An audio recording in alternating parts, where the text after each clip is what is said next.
जिसका विधान है, ये गीता का ही विचार है। बुद्ध ने उसी तत्व को सर्वज्ञ तथा अविनाशी पद कहकर गीता के ही विचार को पुष्ट किया है। इतना ही नहीं, अपितु विश्व वाडम्मय में धर्म के नाम पर जो कुछ भी सार सर्वस्व है, जैसे एक ईश्वर, प्रार्थना, पश्चाताप, तप इत्यादि गीता के ही उपदेश हैं। वही उपदेश स्वामी श्री अड़गड़ानंद जी के मुखाब से निःसृत यथार्थ गीता कैसेट रूप में मानव मात्र की मुक्ति का दिव्य संदेश बनकर उपस्थित है।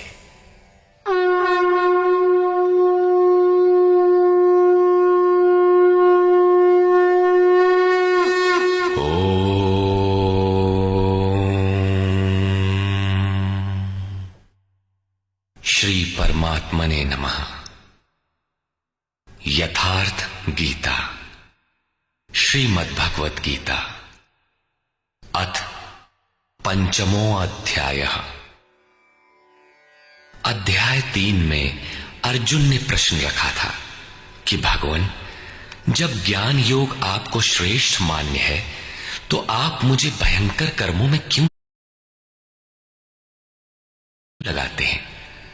अर्जुन को निष्काम कर्म योग की अपेक्षा ज्ञान योग कुछ सरल प्रतीत हुआ लगता है, क्योंकि ज्ञान योग में हारने पर देवत्व और विजय में महामहिम स्थिति, दोनों ही दशाओं में लाभ ही लाभ प्रतीत हुआ।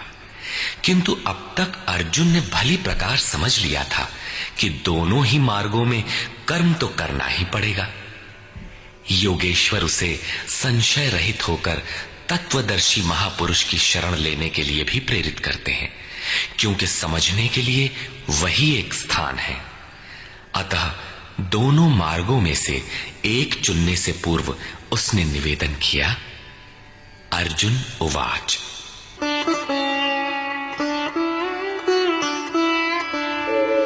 संन्यासं कर्मणां कृष्ण पुनर्योगं च शंससि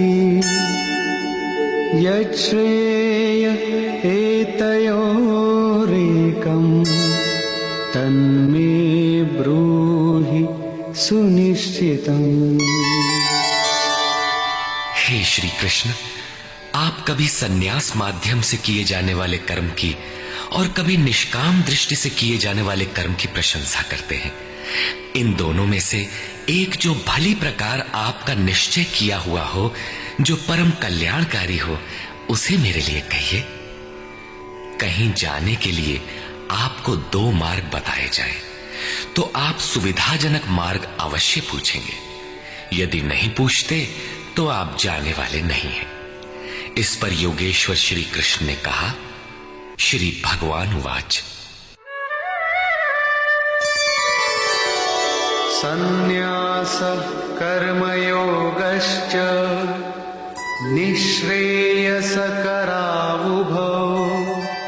तयोस्तु कर्म संन्यासात् कर्मयोगो विशिष्यते। अर्जुन, संन्यास माध्यम से किया जाने वाला कर्म अर्थात ज्ञान मार्ग से किया जाने वाला कर्म और कर्म योगा, निष्काम भावना से किए जाने वाले कर्म, ये दोनों ही परम श्रेय को दिलाने वाले हैं। परंतु इन दोनों मार्गों से संन्यास अथवा ज्ञान दृष्टि से किए जाने वाले कर्म की अपेक्षा निष्काम कर्म योग श्रेष्ठ है। प्रश्न स्वाभाविक है कि श्रेष्ठ क्यों है? ज्ञेयः स नित्य सन्न्यासी यो न द्वेष्टि न कांक्षति निर्द्वन्द्वो हि महाबाहो सुखं बन्धात् प्रमुच्यते। महाबाहु अर्जुन, जो न किसी से द्वेष करता है न किसी की आकांक्षा करता है, वो सदैव सन्यासी ही समझने योग्य है, चाहे वो ज्ञान मार्ग से या निष्काम कर्म मार्ग से ही क्यों ना हो। राग द्वेषादि द्वंद्वों से रहित वो पुरुष सुखपूर्वक भव बंधन से मुक्त हो जाता है।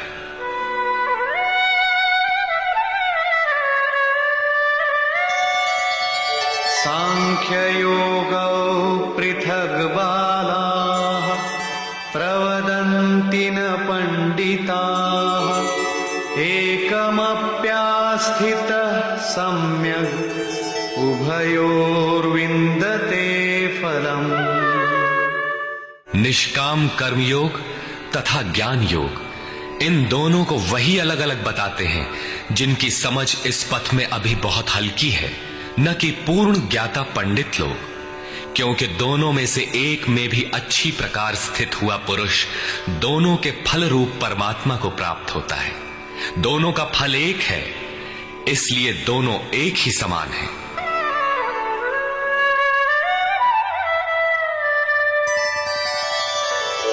यत्सांख्यैः प्राप्यते स्थानम् तद्योगैरपि गम्यते एकं सांख्यं च योगं च यः पश्यति स पश्यति।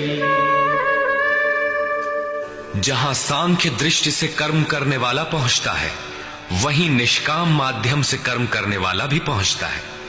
इसलिए जो दोनों को फल की दृष्टि से एक देखता है, वही यथार्थ जानने वाला है। जब दोनों एक ही स्थान पर पहुंचते हैं, तो निष्काम कर्मयोग विशेष क्यों? श्री कृष्ण बताते हैं,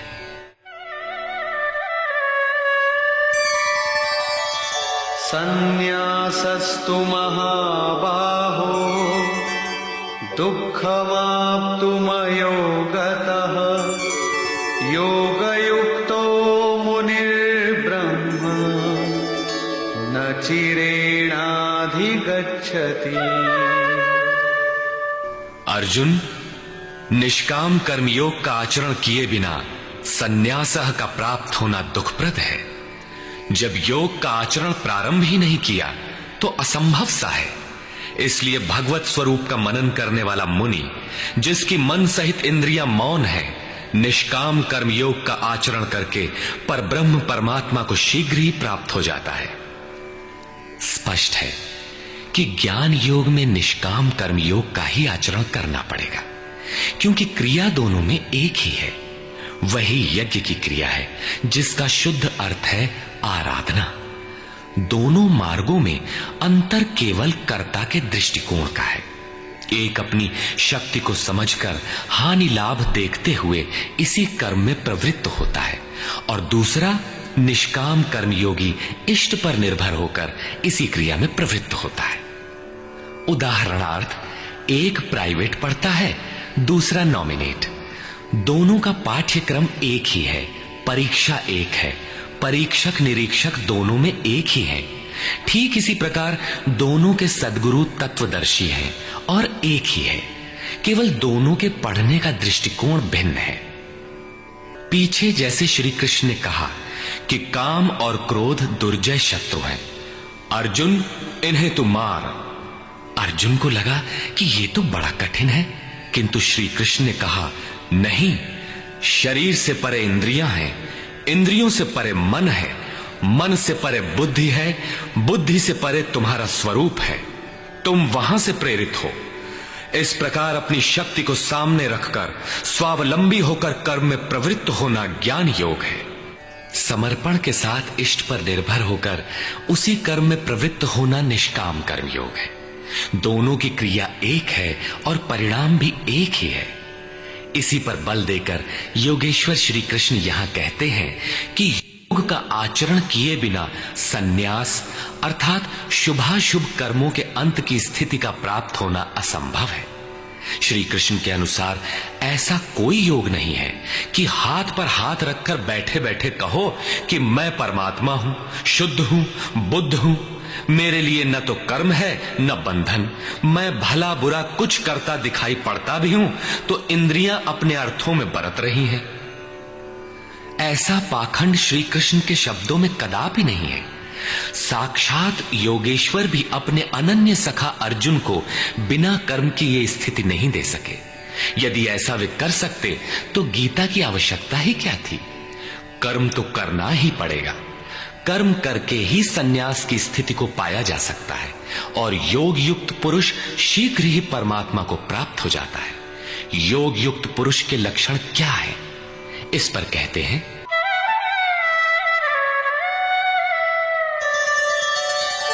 योगयुक्तो विशुद्धात्मा विजितात्मा जितेन्द्रियः सर्वभूतात्मा भूतात्मा कुर्वन्नपि न लिप्यते।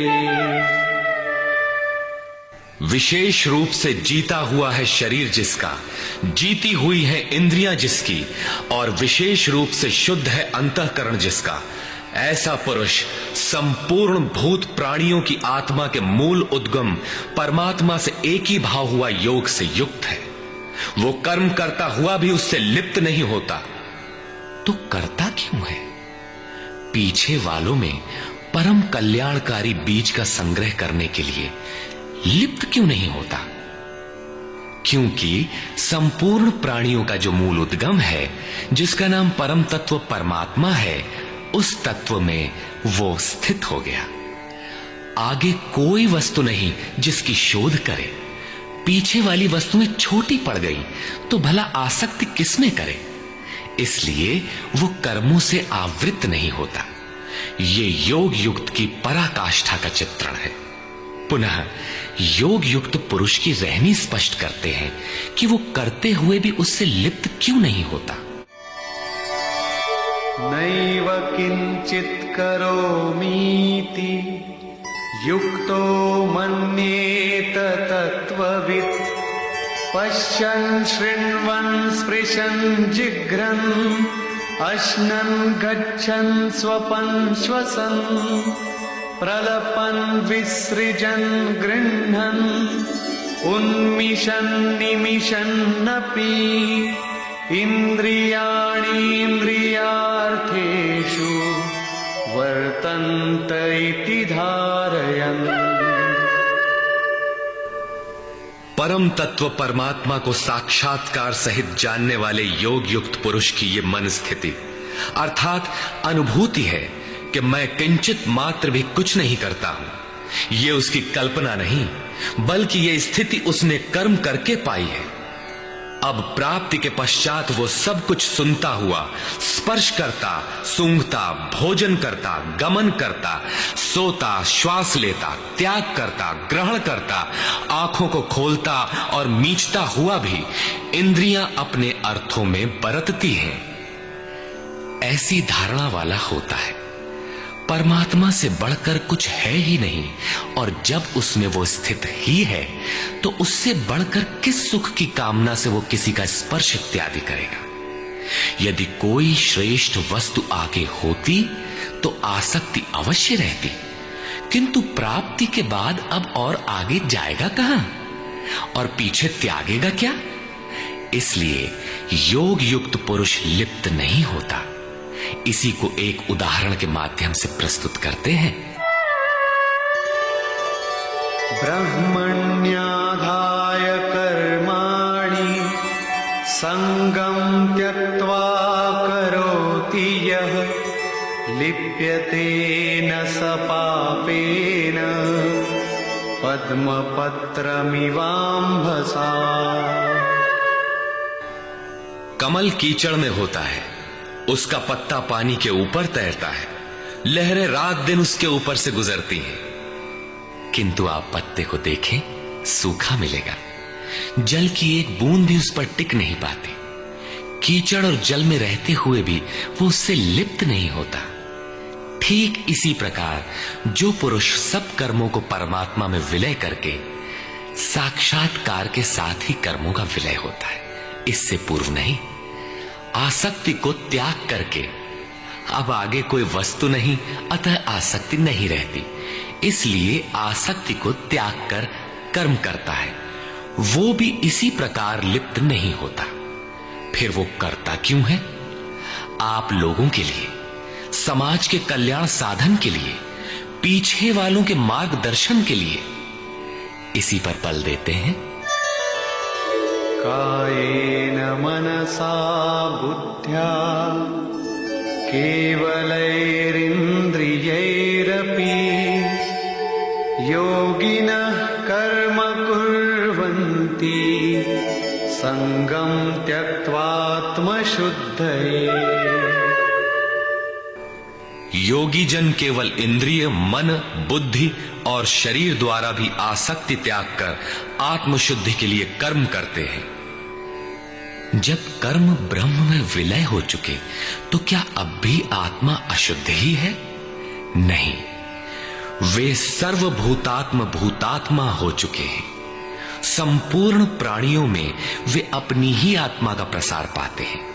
उन समस्त आत्माओं की शुद्धि के लिए आप सबका मार्गदर्शन करने के लिए वे कर्म में बरतते हैं। शरीर, मन, बुद्धि तथा केवल इंद्रियों से वो कर्म करता है। स्वरूप से वो कुछ भी नहीं करता, स्थिर है। बाहर से वो सक्रिय दिखाई देता है, किंतु भीतर उसमें असीम शांति है। रस्सी जल चुकी, मात्र ऐंठन आकार शेष है, जिससे बंध नहीं सकता। युक्तः कर्म फलं त्यक्त्वा शान्तिमाप्नोति नैष्ठिकीम् अयुक्तः कामकारेण फले सक्तो निबध्यते। योग युक्त अर्थात योग के परिणाम को प्राप्त पुरुष जो सब प्राणियों के आत्मा के मूल परमात्मा में स्थित है, ऐसा योगी कर्म के फल को त्याग कर, कर्मों का फल परमात्मा उससे भिन्न नहीं है, इसलिए अब कर्म फल को त्याग कर नैष्ठिकीम शांतिम आपनोति, शांति की अंतिम अवस्था को प्राप्त होता है, जिसके आगे कोई शांति शेष नहीं है, जिसके पश्चात वो कभी अशांत नहीं होता। किंतु अयुक्त पुरुष जो योग के परिणाम से युक्त नहीं है, अभी रास्ते में है, ऐसा पुरुष फल में आसक्त हुआ। फल है परमात्मा, उसमें उसका आसक्त होना आवश्यक है। इसलिए फल में आसक्त होने पर भी काम कारेण निबध्यते, कामना करके बंध जाता है, अर्थात पूर्ति पर्यंत कामनाएं जागृत होती है। अतः साधक को पूर्ति पर्यंत सावधान रहना चाहिए। महाराज जी कहा करें, हो तनिको हम अलग, भगवान अलग है, तो माया कामयाब हो सकती है। कल ही प्राप्ति होनी हो, किंतु आज तो वो अज्ञानी ही है। अतः पूर्ति पर्यंत साधक को असावधान नहीं होना चाहिए। इसी पर आगे देखें। सर्वकर्माणि मनसा सन्न्यस्यास्ते सुखं वशी नवद्वारे पुरे देहि नैव कुर्वन्न कारयन्।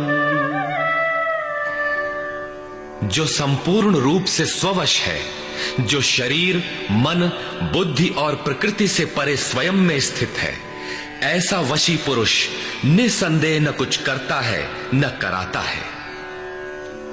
पीछे वालों से कराना भी उसकी आंतरिक शांति का स्पर्श नहीं कर पाता। ऐसा स्वरूपस्थ पुरुष शब्दादि विषयों को उपलब्ध कराने वाले 9 द्वारों, 2 कान, 2 नेत्र, 2 नासिका छिद्र, 1 मुख, उपस्थ एवं पायु वाले शरीर रूपी घर में सब कर्मों को मन से त्याग कर स्वरूपानंद में ही स्थित रहता है। यथार्थतः वो न कुछ करता है और न कराता है। इसी को पुनः श्री कृष्ण दूसरे शब्दों में कहते हैं कि वो प्रभु न करता है न कराता है। सद्गुरु, भगवान, प्रभु, स्वरूपस्थ, महापुरुष, युक्त इत्यादि एक दूसरे के पर्याय हैं। अलग से कोई भगवान कुछ करने नहीं आता। वो जब करता है तो इन्हीं स्वरूपस्थ इष्ट के माध्यम से कराता है। महापुरुष के लिए शरीर मकान मात्र है, अतः परमात्मा का करना और महापुरुष का करना एक ही बात है, क्योंकि वो उनके द्वारा है। वस्तुतः वो पुरुष करते हुए भी कुछ नहीं करता। इसी पर अगला श्लोक देखें।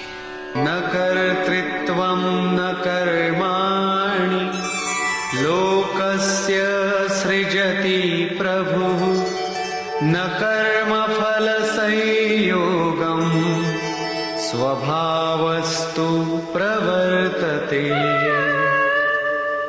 वो प्रभु न तो भूत प्राणियों के कर्तापन को, न कर्मों को और न कर्म फलों का संयोग ही बैठाता है, बल्कि स्वभाव में स्थित प्रकृति के दबाव के अनुसार ही सभी बरतते हैं। जैसी जिसकी प्रकृति सात्विक, राजसी अथवा तामसी है, उसी स्तर से वो बरतता है। प्रकृति तो लंबी चौड़ी है, लेकिन आपके ऊपर उतना ही प्रभाव डाल पाती है जितना आपका स्वभाव विकृत अथवा विकसित है। प्रायः लोग कहते हैं कि करने कराने वाले तो भगवान हैं, हम तो यंत्र हैं, हमसे वे भला करावें अथवा बुरा। किंतु योगेश्वर श्री कृष्ण कहते हैं कि न वो प्रभु स्वयं करता है, न कराता है, और न वो जुगाड़ ही बैठाता है। लोग अपनी स्वभाव में स्थित प्रकृति के अनुरूप बरतते हैं, भगवान नहीं करते। तब लोग कहते क्यों हैं कि भगवान करते हैं? इस पर योगेश्वर बताते हैं, नादत्ते कस्यचित् पापं न चैव सुकृतं विभुः अज्ञानेनावृतं ज्ञानं तेन मुह्यन्ति जन्तवः। जिसे अभी प्रभु कहा, उसी को यहां विभु कहा गया है, क्योंकि वो संपूर्ण वैभव से संयुक्त है। प्रभुता एवं वैभव से संयुक्त वो परमात्मा न किसी के पाप कर्म को और न किसी के पुण्य कर्मों को ही ग्रहण करता है। फिर लोग कहते क्यों हैं? इसलिए कि अज्ञान के द्वारा ज्ञान ढका हुआ है। उन्हें अभी साक्षात्कार सहित ज्ञान तो हुआ नहीं, वे अभी जंतु हैं। मोहवश वे कुछ भी कह सकते हैं। ज्ञान से क्या होता है, इसे स्पष्ट करते हैं। ज्ञानेन तु तदज्ञानम् येषां नाशितमात्मनः तेषामादित्यवज्ज्ञानम् प्रकाशयति तत्परम्। जिनके अंतःकरण का वो अज्ञान, जिसने ज्ञान को ढक रखा था, आत्म साक्षात्कार द्वारा नष्ट हो गया है, और इस प्रकार जिसने ज्ञान प्राप्त कर लिया है, उनका वो ज्ञान सूर्य के सदृश उस परम तत्व परमात्मा को प्रकाशित करता है। तो क्या परमात्मा किसी अंधकार का नाम है? नहीं, वो तो स्वयं प्रकाश रूप दिन राति, स्वयं प्रकाश रूप है तो, किंतु हमारे उपभोग के लिए तो नहीं है, दिखाई तो नहीं देता। जब ज्ञान द्वारा अज्ञान का आवरण हट जाता है, तो उनका वो ज्ञान सूर्य के सदृश परमात्मा को अपने में प्रवाहित कर लेता है। फिर उस पुरुष के लिए कहीं अंधकार नहीं रह जाता। उस ज्ञान का स्वरूप क्या है?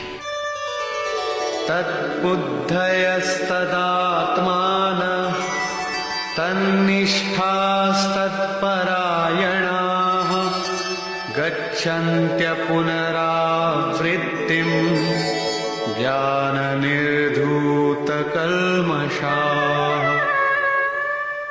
जब उस परम तत्व परमात्मा के अनुरूप बुद्धि हो, तत्व के अनुरूप प्रवाहित मन हो, परम तत्व परमात्मा में एक ही भाव से उसकी रहनी हो और उसी के परायण हो, इसी का नाम ज्ञान है। ज्ञान कोई बकवास या बहस नहीं है।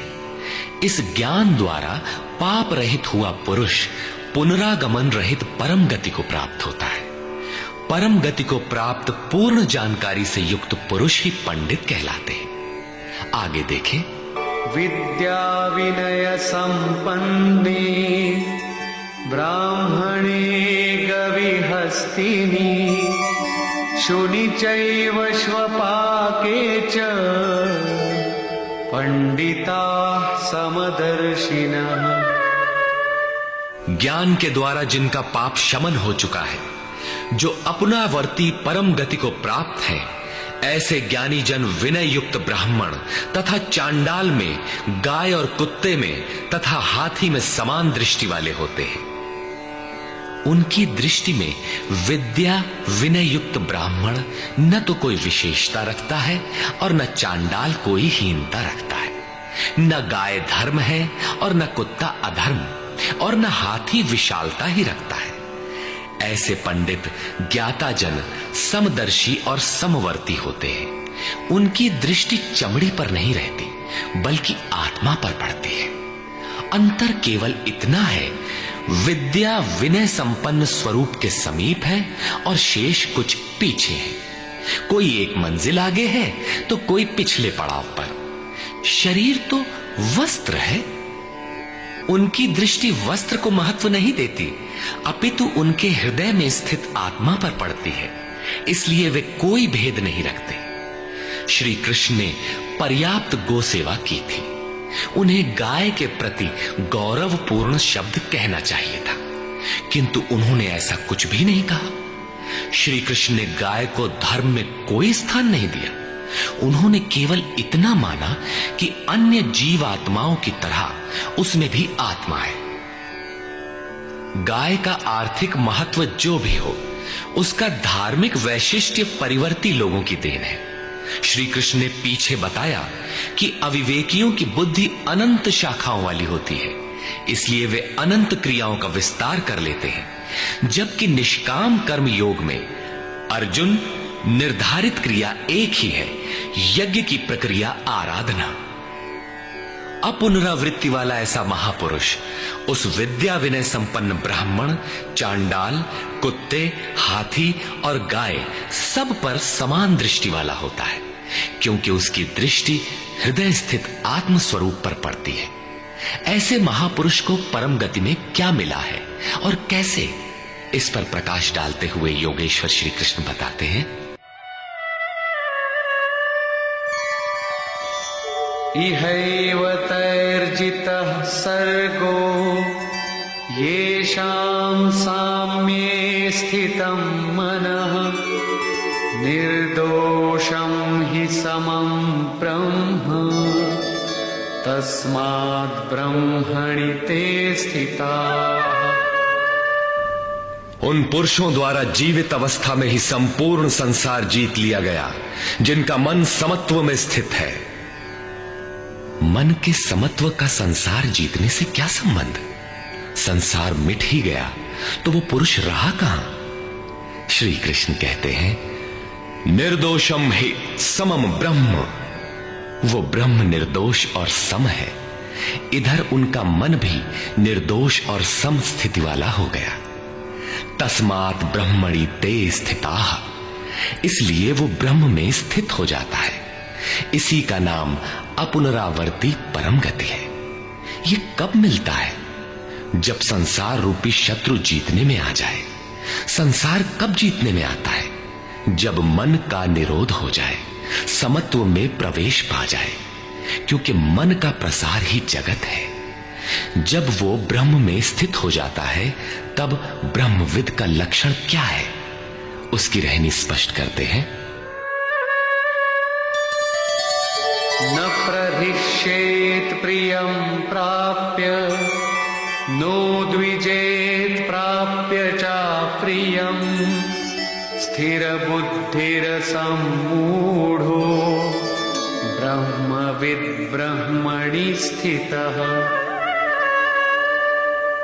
उसका कोई प्रिय अप्रिय होता नहीं, इसलिए जिसे लोग प्रिय समझते हैं उसे पाकर वो हर्षित नहीं होता, और जिसे लोग अप्रिय समझते हैं, जैसा धर्मावलंबी चिन्ह लगाते हैं, उसे पाकर वो उद्वेगवान नहीं होता है।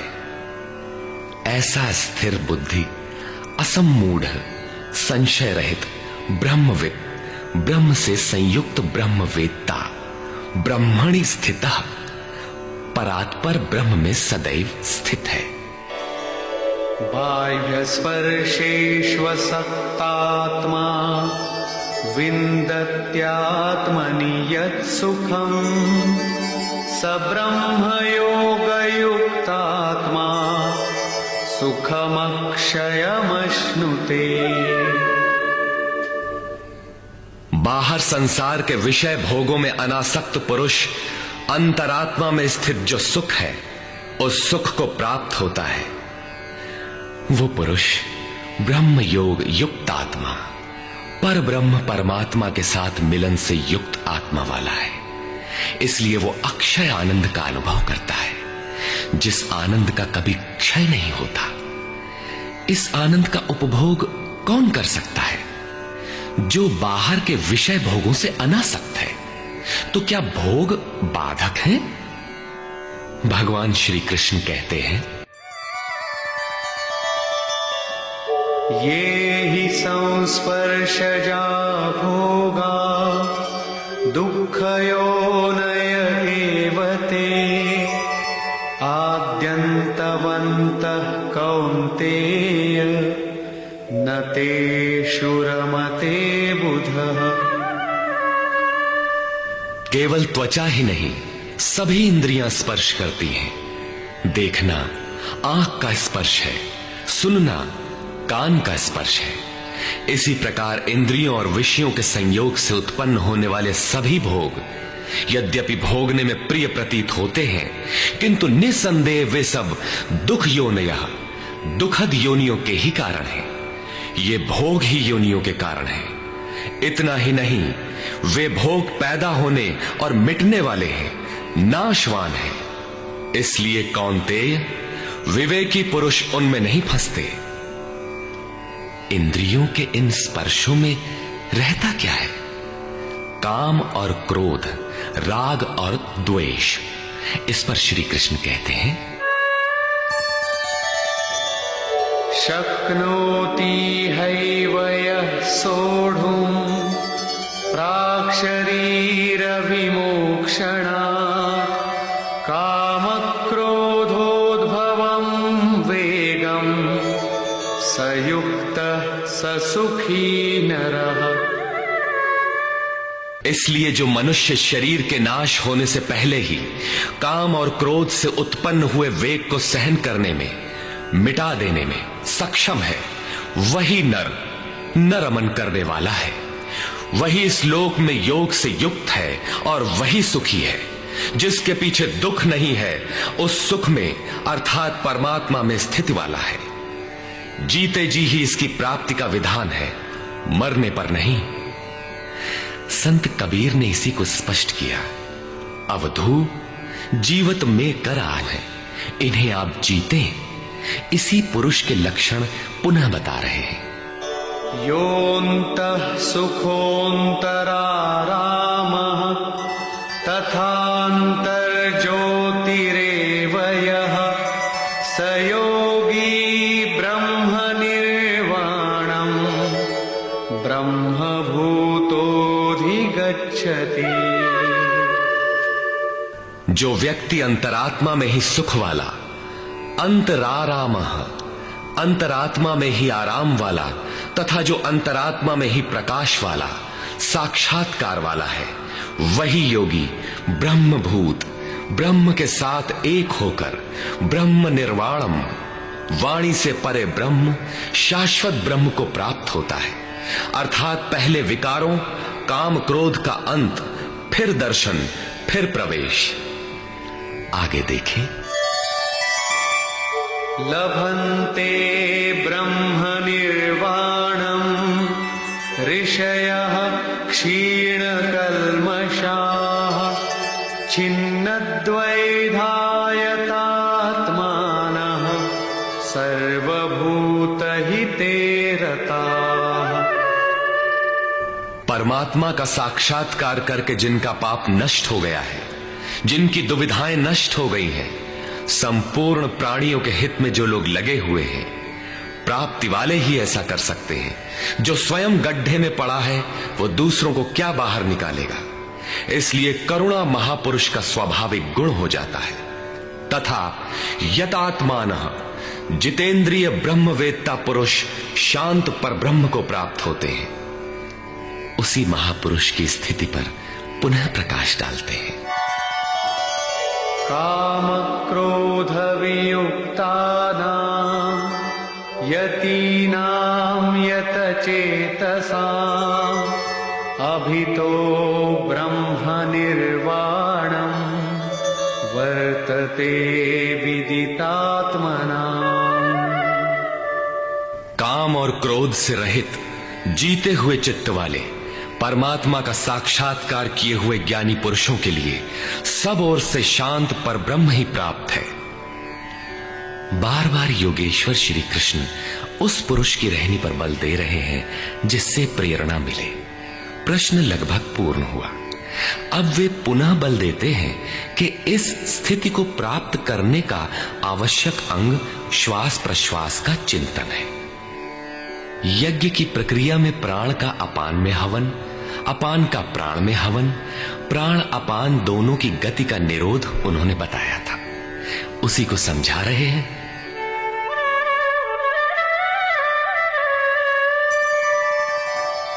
स्पर्शान् कृत्वा बहिर्बाह्यान् चक्षुश्चैवान्तरे भ्रुवोः प्राणापानौ समौ कृत्वा नासाभ्यन्तरचारिणौ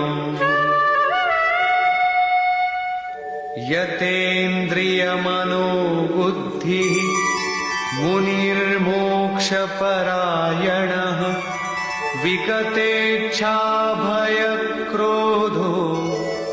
यः सदा मुक्त एव सः। अर्जुन, बाहर के विषयों दृश्यों का न चिंतन करते हुए उन्हें त्याग कर नेत्रों की दृष्टि को भ्रिकुटी के बीच में स्थिर करके, भ्रुवोह अंतरे का ऐसा अर्थ नहीं कि आंखों के बीच या भावों के बीच कहीं देखने की भावना से दृष्टि लगाएं। भ्रिकुटी के बीच का शुद्ध अर्थ इतना है कि सीधे बैठने पर दृष्टि भ्रिकुटी के ठीक मध्य से सीधे आगे बढ़े, दाहिने बाएं इधर उधर चकपक न देखें। नाक की डाणी पर सीधी दृष्टि रखते हुए नासिका के अंदर विचरण करने वाले प्राण और अपान वायु को सम करके, अर्थात दृष्टि तो वहां स्थिर करो और सुरत को श्वास में लगा दो कि कब श्वास भीतर गई, कितनी रुकी। लगभग आधा सेकंड रुकती है, प्रयास करके न रोकें। कब श्वास बाहर निकली, कितनी देर तक बाहर रही। श्वास में उठने वाली नाम ध्वनि सुनाई पड़ती रहेगी। इस प्रकार श्वास प्रश्वास पर जब सुरत टिक जाएगी तो धीरे धीरे श्वास अचल स्थिर ठहर जाएगी, सम हो जाएगी। न भीतर से संकल्प उठेंगे और न बाह्य संकल्प अंदर टकराव कर पाएंगे। बाहर के भोगों का चिंतन तो बाहर ही त्याग दिया गया था, भीतर भी संकल्प नहीं जागृत होंगे। सुरत एकदम खड़ी हो जाती है, तैल धारावत। तेल की धारा पानी की तरह टप टप नहीं गिरती, जब तक गिरेगी धारा ही गिरेगी। इसी प्रकार प्राण और अपान की गति एकदम सम स्थिर करके इंद्रियों, मन और बुद्धि को जिसने जीत लिया है, इच्छा, भय और क्रोध से रहित, मननशीलता की चरम सीमा पर पहुंचा हुआ मोक्ष परायण मुनि सदा मुक्त ही है।